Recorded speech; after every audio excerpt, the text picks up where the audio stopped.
homemade sourdough bread. If you want it to look like this, let me show you how I do it. You're going to need a few simple ingredients and a bit of your time. How much time is this going to cost you? 10 minutes in total of preparation time. It's going to be approximately 8 hours of rising time and then approximately 1 hour of baking in the oven. What are the ingredients that you need for this?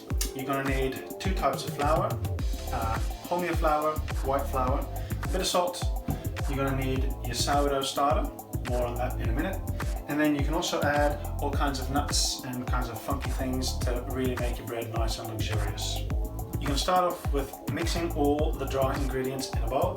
You're going to take your wholemeal flour, your white flour, a bit of salt, mix those together, and then you can also add your nuts and your seeds and all kinds of funky stuff, oats, to mix in with the bread.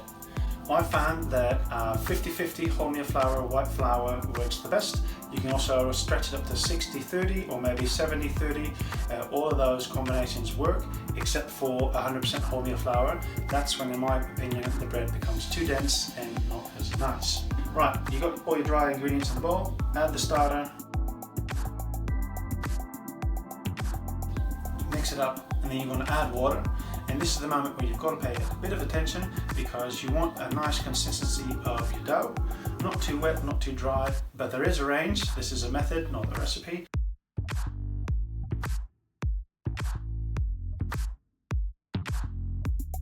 You've got your mix. Now comes the moment where you do absolutely nothing.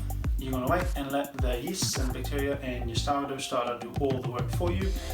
Let it rise for about 8 to 12 hours. Again, it's flexible.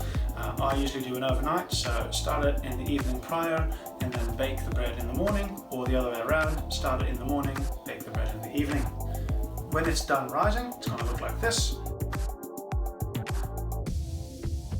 The most important aspect, once it's done rising, never forget to take a bit of your sourdough and put it in your jar to have started for the next time, because if you don't, and believe me, I've been there, like many of us, you're going to have to start a new starter. But we put the starter aside, and then I like to use bread tins, because it's easy. I don't have to fold the bread, I don't have to do anything. I just take the dough, put it in the bread tins, divide it, take my bread tins with the dough in there. They'll go into the oven on 230 degrees Celsius, and I'll leave them in there for about half an hour, after which I'll turn the oven off, and then I'll take them out of the bread tins and then put them back in the oven for another 30 minutes to finalize the baking process. Again, in this phase of the baking, there is some flexibility, something that you can try out for yourself.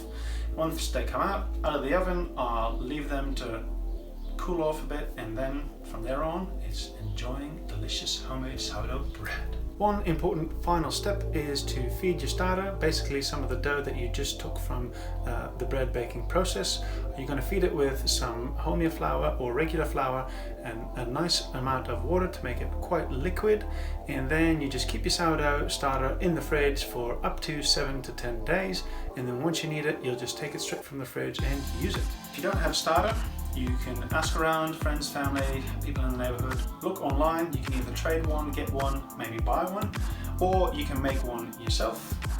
We have a short video on how to make one, and I'll link to it here.